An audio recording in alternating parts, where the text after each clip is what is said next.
জন্মের পরে সবাই জন্ম নিবন্ধন করতে গেলে বয়সটা হাইড করে না, কমায় লিখে। আমাদের বংশে সবসময় 2 বছর বাড়ায় লিখে, যাতে করে বিয়ের সময় কোনো ঝামেলা না হয়, আইনি কোনো জটিলতা না হয়।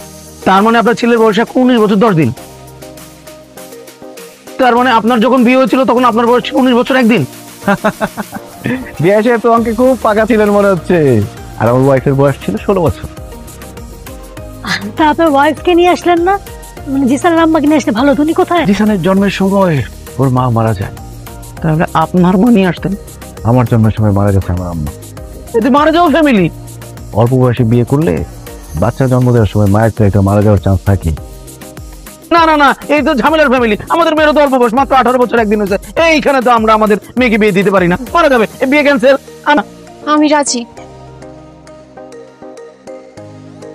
আপনি তো আমার থেকে বয়স অনেক বড়, আমি তো আপনাকে বিয়ে করবো না। আরে দূর বোকা ছেলে, তোমার কথা বলছি নাকি?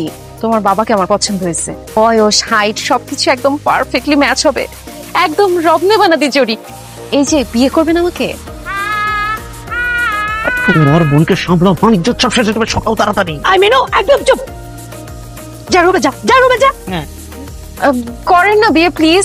জিসানের মা বানান আমার খালাম। পাগল হয়ে গেছে নাকি বিয়ের জন্য?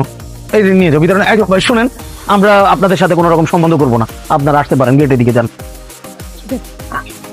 যান যান যান।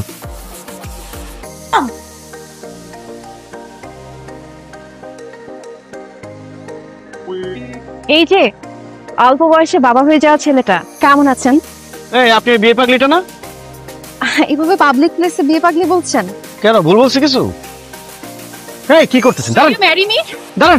আচ্ছা এইটা একটু ধরেন, দেখি হাতটা একটু। আরে এই যে হয়ে গেছে। আসলে না আমি বিয়ে পাগলি না, পরিস্থিতির শিকার আমি। আমার ফ্রেন্ড সার্কেল সবাই বিয়ে করে ফেলছে, সবার বাচ্চা কাচ্চা আছে, কিন্তু আমার বিয়েটা হচ্ছে না। অনেকে আমাকে দেখতে আসছিল, তখন আমি সবাইকে রিজেক্ট করছি। এখন আমি রিজেক্ট খাচ্ছি, আমার বিয়ে হচ্ছে না। আমি আপনাকে বিয়ে করতে চাই। দেড়মোহর বেশি লাগবে না, মাত্র 10 টাকা দিলেই হবে। এই আপনার কি নিজেকে শয়তানের নিঃশ্বাস মনে হয় যে আপনি যেটা বলবেন আমি সেটাই করব? আপনাকে বিয়ে করবো কোন দুঃখে? ধর এনেন। কোনো দুঃখে না, নিজের সাথেই বিয়ে করেন। দেখেন আপনার ছেলে কিন্তু আমার ভাগ্নিকে খুব পছন্দ করছে, আর চোখে ইশারা দিচ্ছে।